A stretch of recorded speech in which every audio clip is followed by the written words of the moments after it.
Hi everyone, it's Dave Vanderweck, Technical Manager of the New Jersey Paranormal Group, and today we are going over part 2 of our Finding EVPs using Audacity series.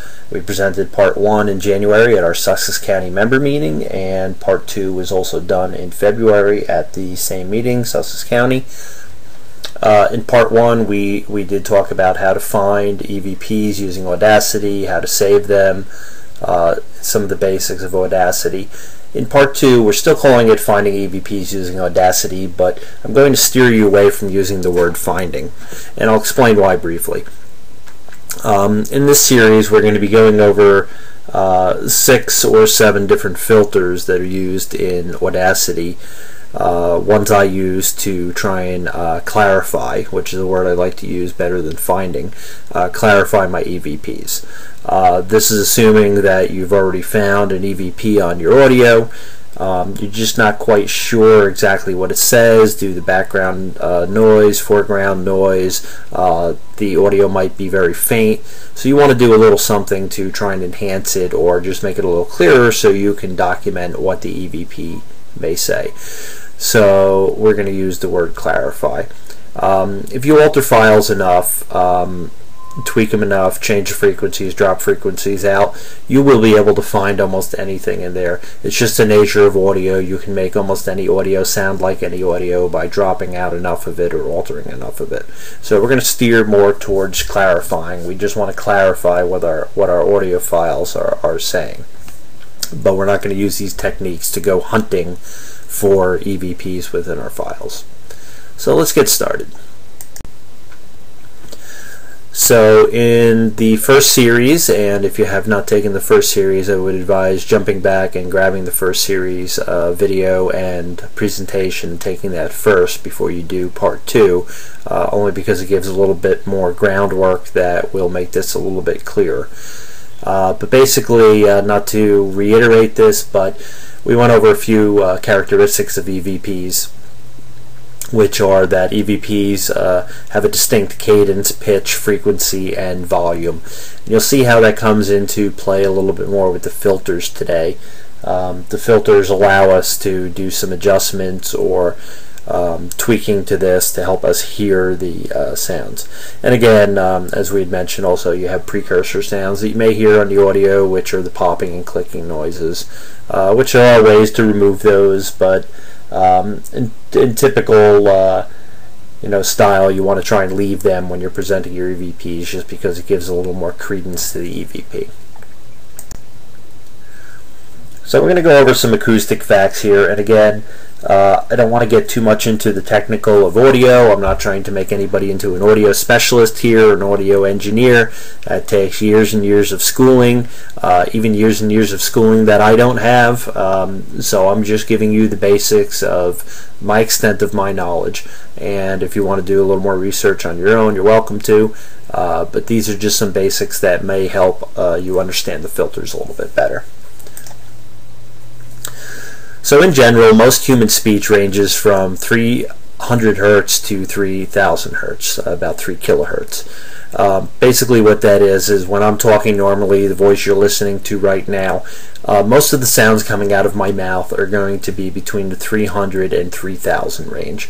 The human voice does have the capability to go as low as 20 hertz all the way up to 14,000 hertz, 14 kilohertz. And that's of course in various things like singing or just tweaking your voice. It does have that range. But normal speech, when you're having a normal conversation, you're mostly between the 300 and 3,000 range. Now, healthy human adults can hear typically anything from about 20 hertz to the 14,000 hertz range, and some do hear up to 20,000. What we refer to as a healthy adult is basically anybody over the age of 21 in this scenario, because once you turn 20-21, your hearing does change. Children, teenagers are able to hear noises that an adult would not hear. Once you get to that 20-year old range, you start losing the upper end of your hearing and the lower end of your hearing, and you kind of settle into this range of 20 to 14,000, or 20 to 20,000, which is more typical of healthy humans. For the majority of your life until you do get older, and then again you go through another fading sequence. So mostly we're going to be concentrating on the 20 to 20 kilohertz, where most everybody can hear. And finally, going over EVP, electronic voice phenomenon. Typically these are described as being in the range of 10 hertz through 60 hertz. So you can see they are at the very low end of the scale. If a typical human hears from 20 and up, anything that would appear in the 10 to 20 range may not be able to be heard by a healthy adult. One thing you can do, people have gone for hearing tests. You're more than welcome to try and do a hearing test with your doctor, and if you want to know what your range is. I did it out of curiosity. I wanted to find out what my hearing range might be, and I used Audacity to do it. There is a way to create frequencies within Audacity and play them back through your headset, so you can kind of fool around on your own and figure out what your range of hearing might be.